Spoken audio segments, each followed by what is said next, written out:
300 cámaras, afectado 300 cámaras de videograbación en la Ciudad de Buenos Aires?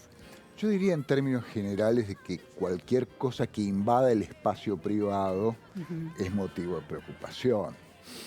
El espacio privado no es solamente aquel que está reservado a la intimidad de nuestras casas, sino es algo que uno transporta consigo permanentemente.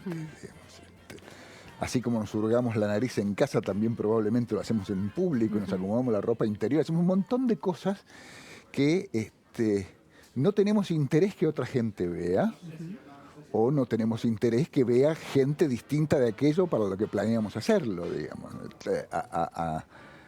a título puramente referencial. Sí, sí.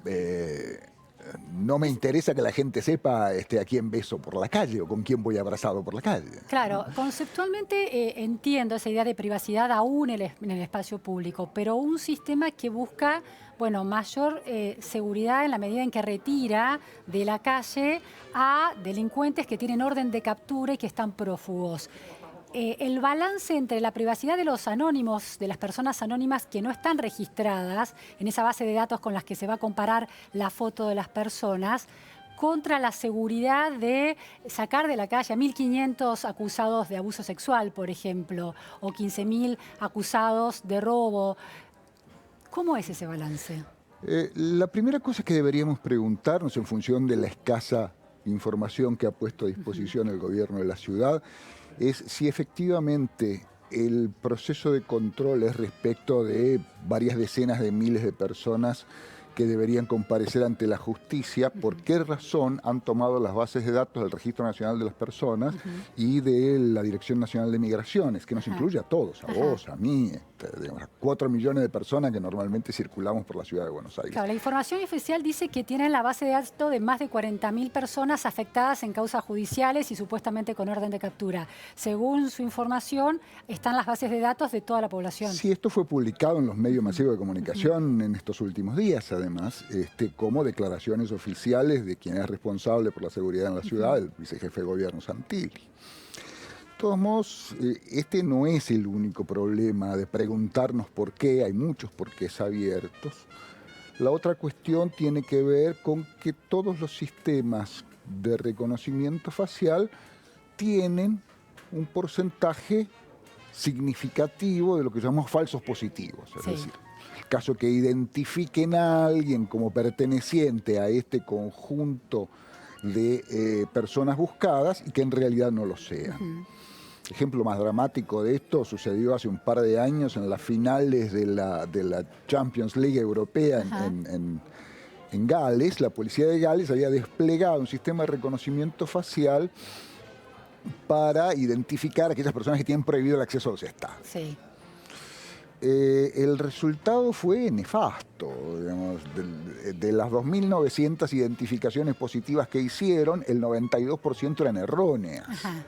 Es decir, que hubo 2.500 personas que tuvieron que pasar por un tránsito bastante molesto que implica que la policía lo detenga, lo identifique. Sí. Tal vez este es un caso extremo, pero toda la literatura científica que tenemos disponible muestra que hay efectivamente problemas de falsos positivos, y cuanto uno más ajusta la posibilidad de que haya una menor cantidad de falsos positivos, hay una creciente cantidad de falsos negativos, es decir, que aquellos que querías atrapar se te escapan. Claro. Ahora, el gobierno dio a conocer una cifra de 7 prófugos que fueron finalmente detenidos a partir del reconocimiento facial. ¿Esa es una buena noticia o deberíamos necesitar cuántos reconocimientos no falsos positivos hicieron y cuántos dieron efectivamente la certeza de que eran delincuentes? Uno de los problemas de este sistema, tal como lo ha implementado el gobierno de la Ciudad de Buenos Aires, es su falta de transparencia informativa, digamos. Es decir, ¿cuántos reconocimientos se hicieron? ¿Cuántos de estos reconocimientos dieron un falso positivo? Claro. ¿Cuántos reconocimientos positivos hubo? Es decir, vimos las caras de cuántos millones de personas Claro. para determinar que 7 estaban en esa Claro, base fuimos de a buscar a datos. cuántos y le pedimos su huella digital y luego efectivamente cuántos eran delincuentes. ¿Cuántos claro, efectivamente pertenecían a este subconjunto de los que se Claro. está buscando? Ese es un dato que sería importante conocer, como sería importante conocer qué evaluaciones previas se hicieron sobre la tecnología que se utiliza. Sabemos que es de origen ruso, pero hay muchas cosas de origen ruso. ¿Eso le produce particular inquietud, el hecho de que sea de origen ruso? En realidad no me produce más inquietud que fuese de origen ruso o que fuese de origen chino, digamos, pero Digo por la injerencia que se supone que Rusia tuvo, por ejemplo, en las elecciones en Estados Unidos. La idea de que los dispositivos de software que puedan venir de Rusia tengan algún tipo de intencionalidad secundaria en términos del uso de datos o del quiebre de la seguridad informática. Es cierto. De todos modos, un proceso correcto hubiese implicado un análisis exhaustivo de cuáles son las características de seguridad de ese sistema, una evaluación más profunda. Parece que esto se ha hecho más con intención propagandística que como un trabajo serio y profundo. Estas cosas requieren evaluación porque siempre hay una tensión entre la seguridad pública y la defensa de la intimidad. Claro. Lo que sabemos de larga experiencia que tenemos con cámaras en el espacio público es que no hay ninguna evidencia concluyente que las cámaras eviten los delitos. El objetivo en este sistema, por lo menos tal como es comunicado, no es tanto evitar los delitos como encontrar a aquellas personas delincuentes que están prófugos, ¿no? Sí, efectivamente. El interrogante que queda abierto es qué piensa hacer el gobierno de la ciudad con las imágenes que capta y analiza de otros millones de personas que no son los delincuentes que están prófugos. El compromiso de que tiene que destruir esos datos no le alcanza. Existe un compromiso legal basado en nuestra ley de protección de datos personales, que todo dato no relevante debe ser destruido. Pero también existe el compromiso legal de que todo dato recolectado con un propósito no puede ser usado con otro, ¿no? Esto está escrito en letras de fuego en la ley.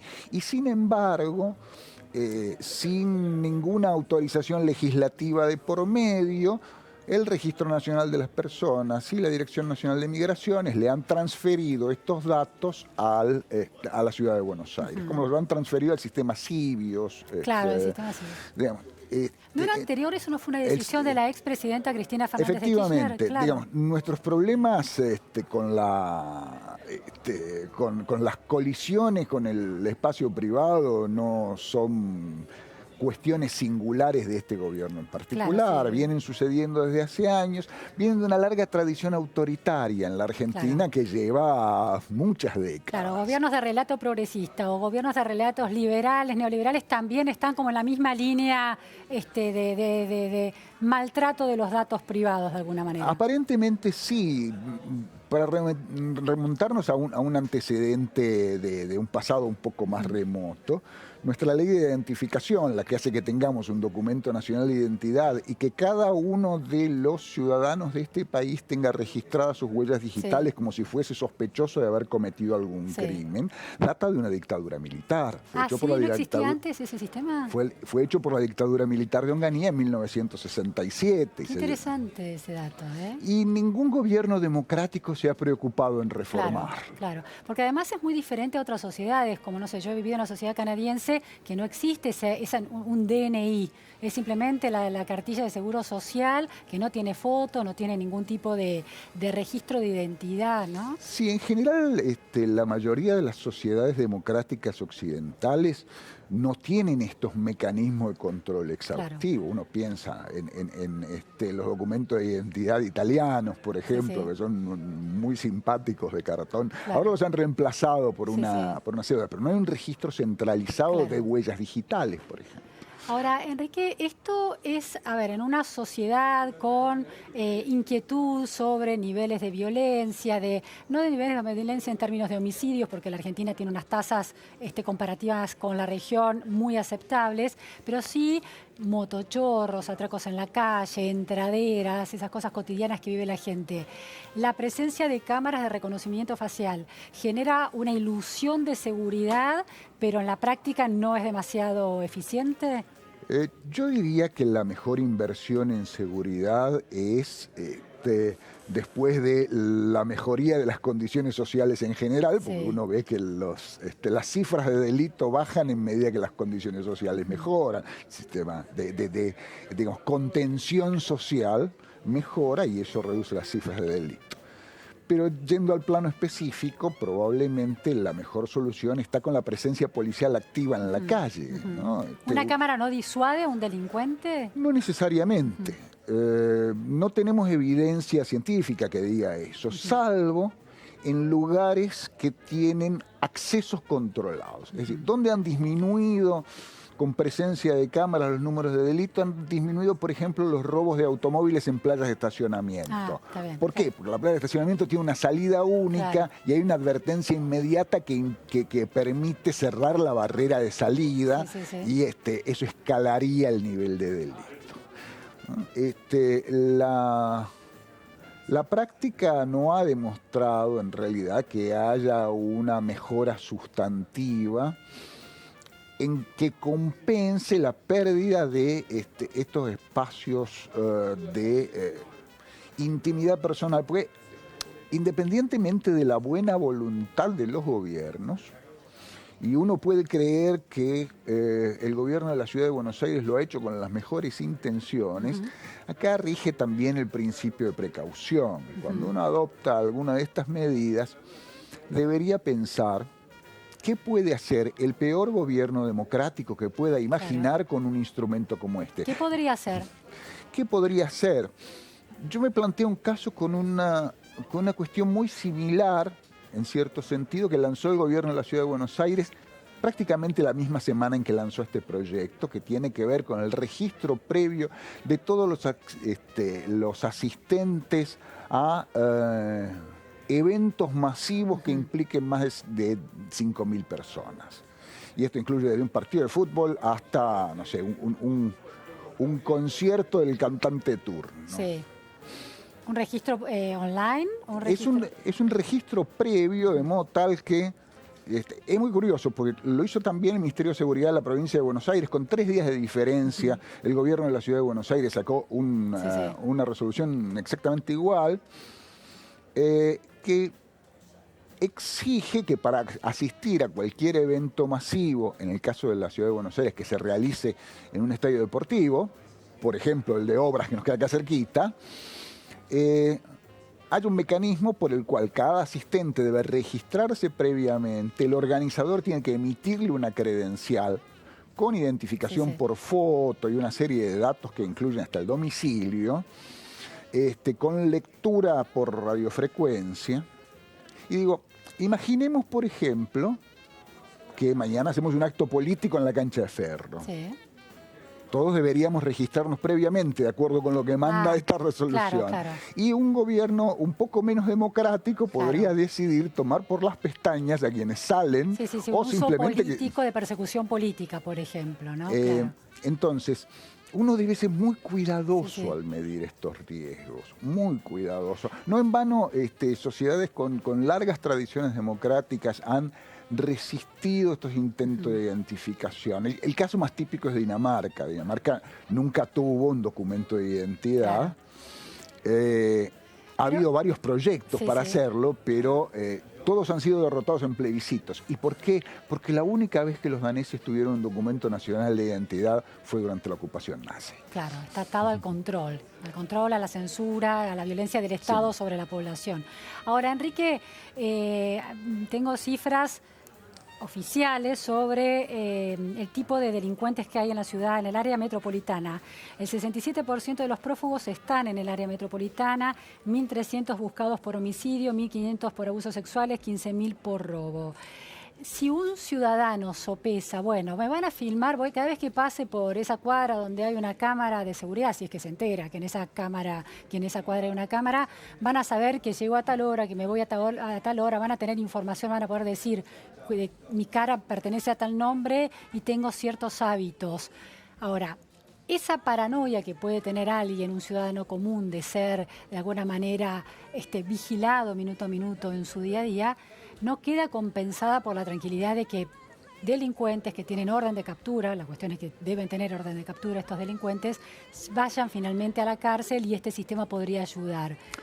Digamos, tratando de volver al punto de esta conversación en el que entiendo los riesgos cuando se aplica sobre la población general, pero en una población tan específica, con niveles de, bueno, prófugos tan altos en la Ciudad de Buenos Aires, quizás la ciudadanía decide poner un poco entre paréntesis su privacidad. Entiendo tu punto. Lo que me parece es que, como en muchos otros casos, estamos atacando el emergente en vez de la causa. Digamos, nos hemos preguntado por qué hay, según la cifra oficial, sí, 45.000 prófugos. Es decir, sí, 1 de cada 1.000 argentinos está prófugo de la justicia. Yo pongo en cierta duda esta cifra respecto de la condición de prófugos. Puede haber muchos requeridos a estar a derecho por la justicia, claro, digamos, qué sé yo, hay un fiscal federal que está requerido a estar a derecho por la justicia, claro, entiendo. Y no necesariamente está prófugo. Sí, sí, sí. Pero independientemente de eso, supongamos que la cifra es correcta, ¿cómo llegamos a esta situación? Si atacamos el emergente, pero no atacamos la raíz del problema, sí, sí, de cómo llegamos a tener 45.000 personas que han evadido la justicia, probablemente estamos aplicando las medidas de control en el lugar incorrecto. Claro. ¿No serían por los dos autopistas que habría que tratar el problema presente y prevenir que esto no pase? Claro, probablemente lo primero que debería ocurrirse, no sé, es alguna construcción de contención social. Digamos, la contención social sirve en muchos sentidos para evitar que estas cosas sucedan antes que tengamos que enfrentar el emergente. Cuando enfrentamos el emergente, necesariamente también tenemos que contemplar cuáles son los riesgos, claro, que estamos poniendo sobre el tapete. Es decir, cuáles son los riesgos, por ejemplo, de que un funcionario policial desleal se dedique a seguir con la cámara a tu hija, claro, en vez, claro, de un delincuente. Claro, no, ha sucedido, digamos, sí, no estoy imaginando un escenario fantástico. Vender esa información a otros delincuentes para que, no sé, un secuestro, realizar un secuestro, por ejemplo, sí. Ha sucedido que, no sé, policías del Departamento de Policía de Nueva York usaban las cámaras para seguir a su exnovia, claro, y a su actual pareja. Sí, es una decisión muy delicada, dispara consecuencias delicadas y eso tiene que estar contemplado cuando se toma la decisión. Entonces tiene que haber una red de control lo suficientemente sólida por un lado y lo suficientemente auditable por el, claro, público transparente, por otro. Digamos, sí. No estoy diciendo necesariamente la medida es mala. La medida pone en compromiso un valor que es esencial en los estados democráticos, que es la protección del espacio personal. Nos costó mucho conseguirla. Sí, sí. Es un esfuerzo titánico de la Revolución Francesa para acá, claro, o de la Revolución Americana para acá. Si la vamos a poner en juego, necesitamos como público tener los elementos de control necesarios, claro, y no parecen estar desplegados, o cuando menos, si estuvieran desplegados, la estrategia comunicativa del gobierno que lo implanta ha sido cuando menos débil. Deja abiertas muchas dudas. Las vamos a seguir tratando al tema para ver si llegamos a tener más respuestas de mayor profundidad y mayor precisión. Muchísimas gracias, Enrique, por esta participación y por aclararnos cuáles son los dilemas de un sistema como este.